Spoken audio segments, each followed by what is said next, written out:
Recruiting's all over the place. Let's just enjoy the ride.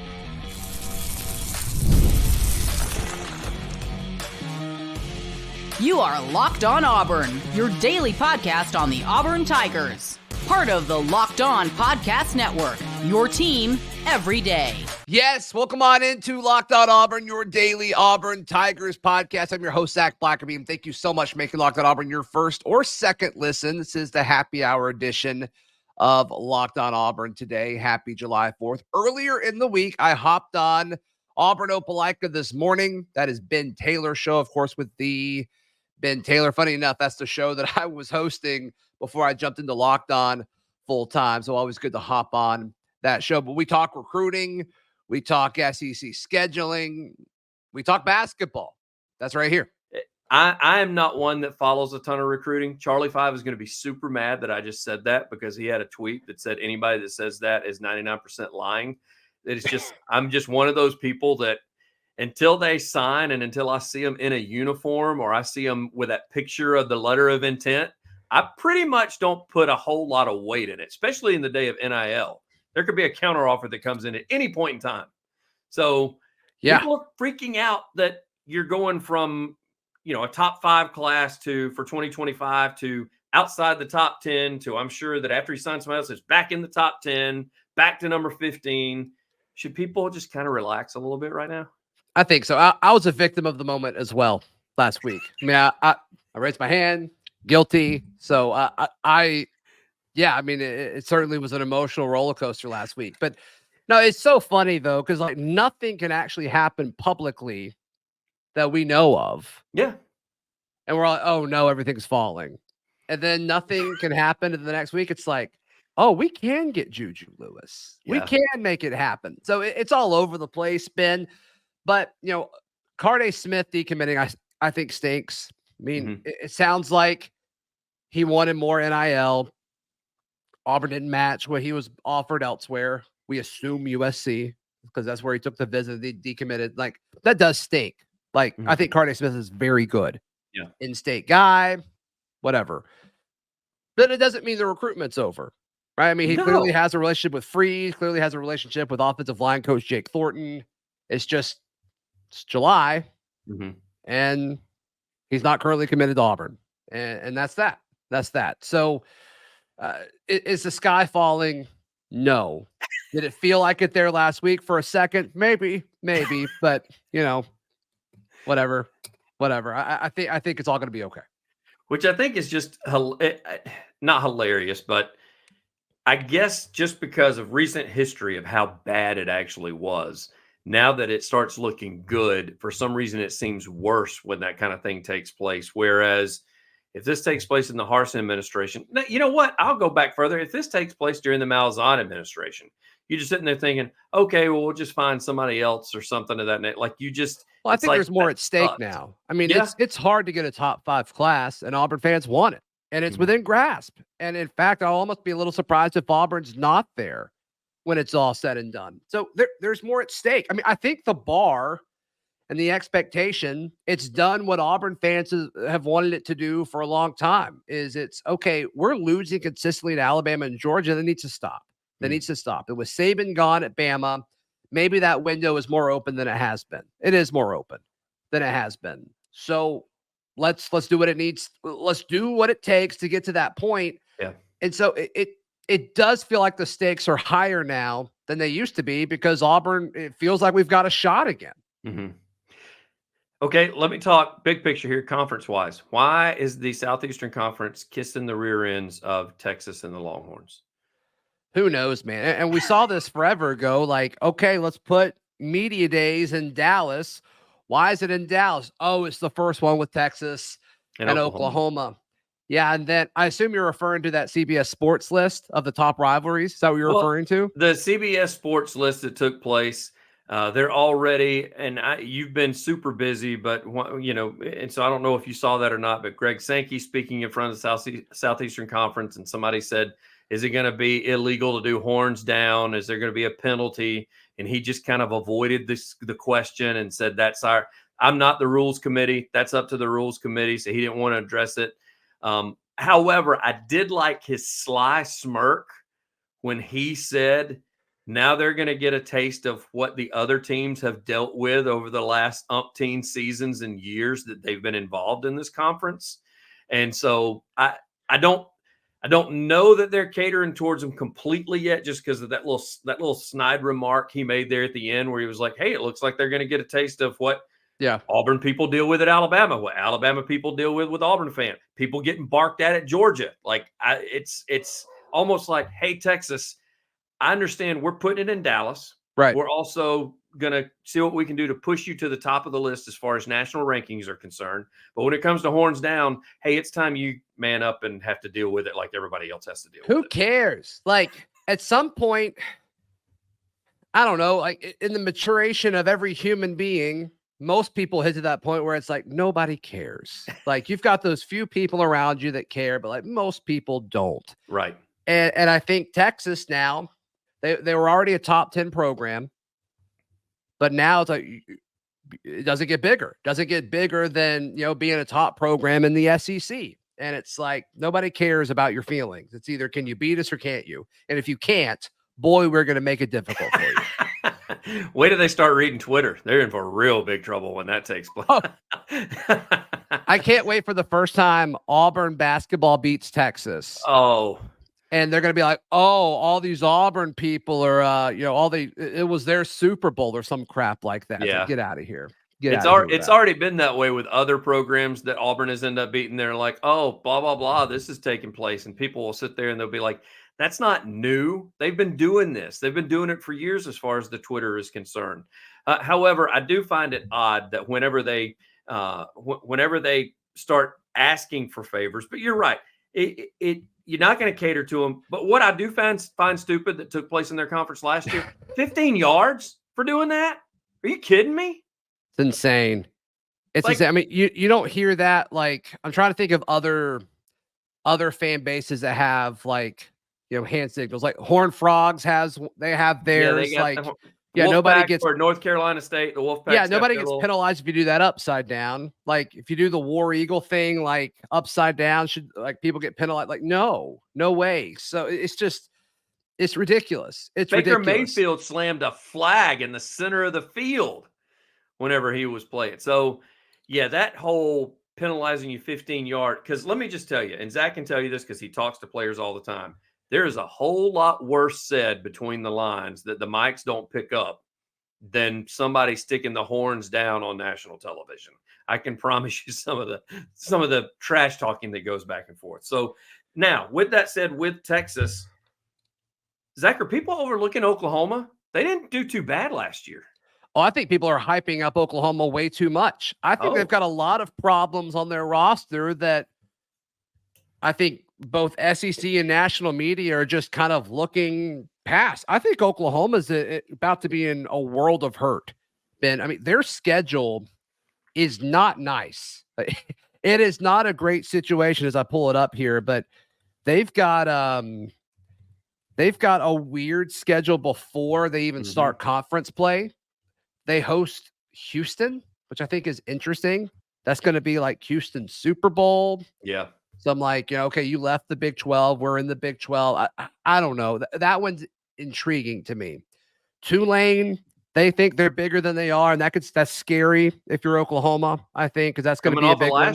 Coming off of last year, it's scary if you're Oklahoma, in my opinion. Then they go, or they host Tennessee. It's their first SEC game.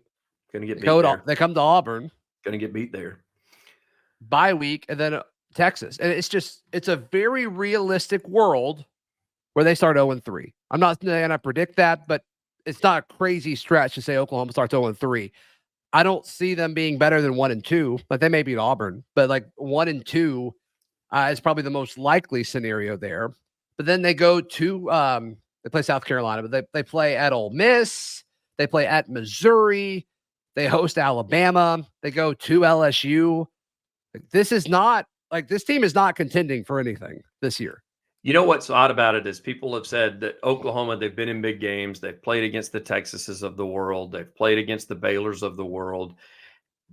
First and foremost, you and I have talked about this. My sister went to Texas for like 10 years to get her master's and her doctorate. She was there forever. So I went and visited a few times. I've been to a Texas football game. it is nothing like being inside of Bryant-Denny or Jordan-Hare Stadium. I'm just going to tell you right. Or even Sanford Stadium, even if you talk about Georgia or Tennessee. Now, they do play host to Tennessee and they do play host to Alabama, but when they come to Jordan-Hare and the crowd gets involved in the swag surfing and all that kind of stuff, it's going to be a little different atmosphere than what they've been used to. Same when they go to Ole Miss.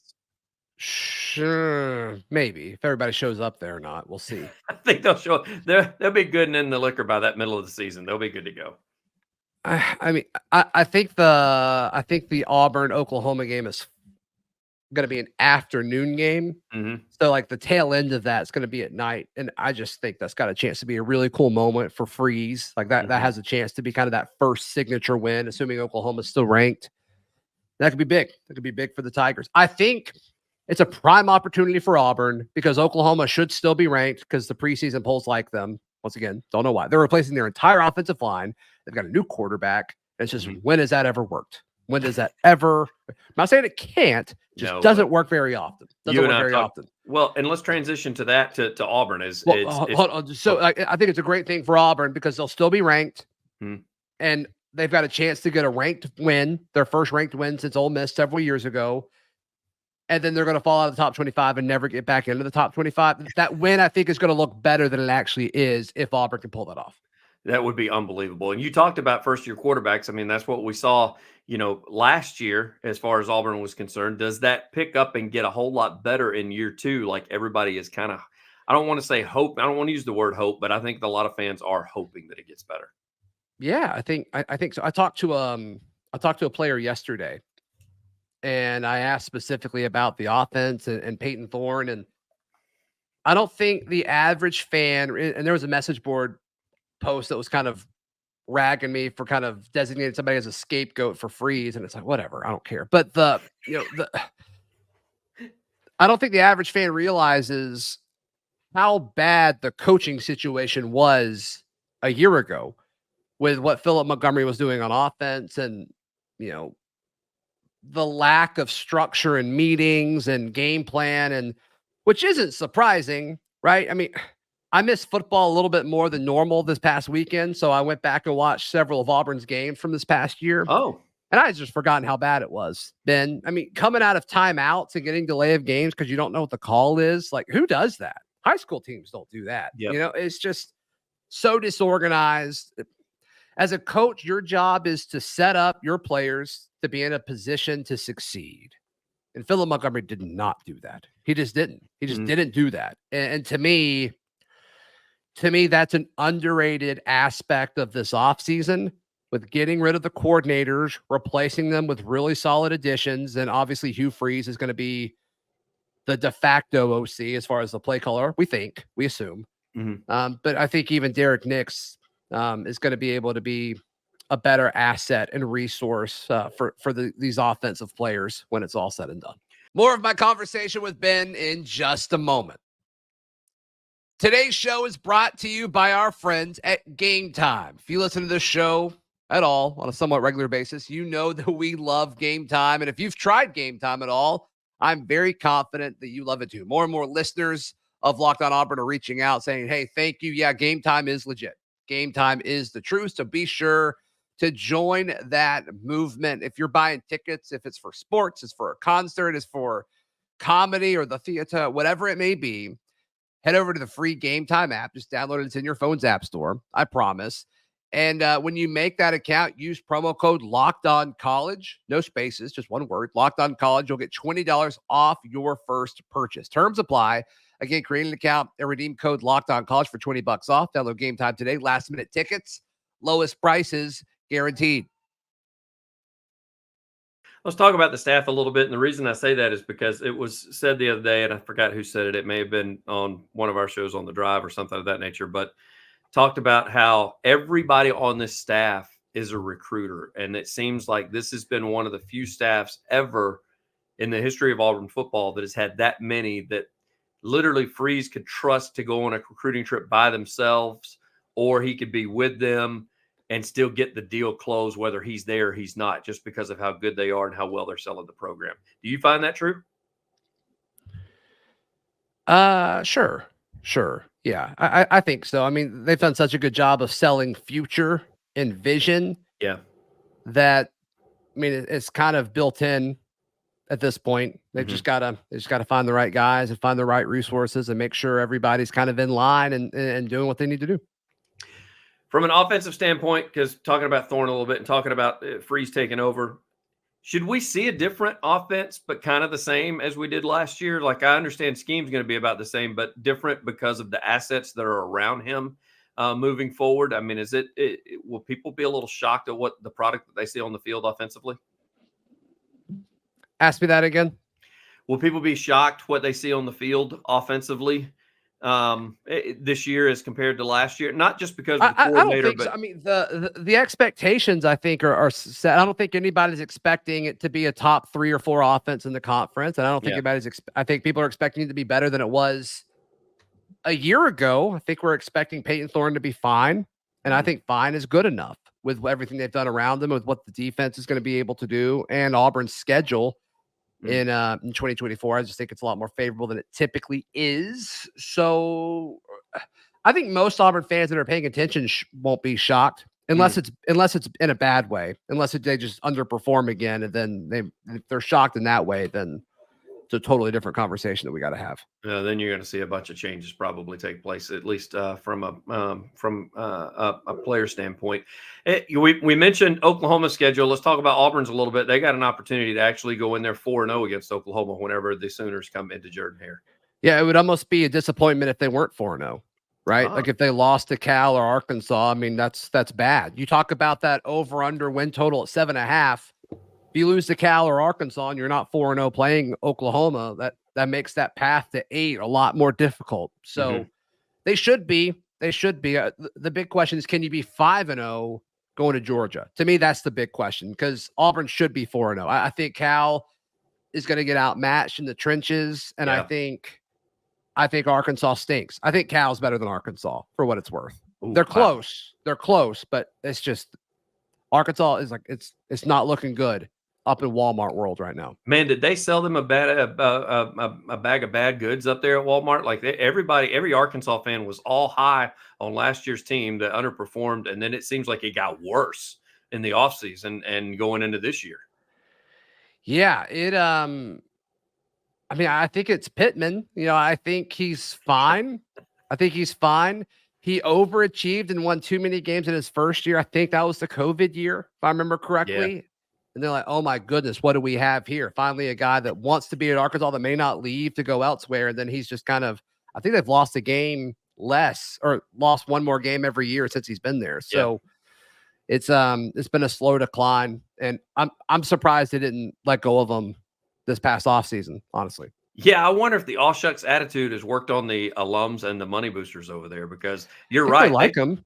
That reminds me of Gus, honestly. He is he's a chubby Gus. I said that. I called him chubby Gus, except he drinks beer. And I don't know that Gus drinks beer. I had never, at least if he does, he doesn't talk about it like Sam Pittman does from time to time. Maybe that's why he's chubby Gus. Maybe he drinks a little too much beer. That's the difference. That's the difference right there. Sure. That could definitely be it. So, and I hate to jump ahead, but we do I got a few more minutes I need to kill with you, but basketball season will be just around the corner from that. Practice began a little bit earlier this week. Our offseason workout, some video got released.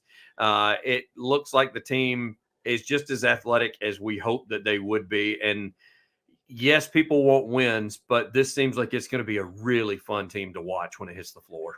Yeah, I think so. I talked to some folks familiar with how practice went down. And yeah, it's everything you said. Athletic, long. From a talent standpoint, it's where they need to be.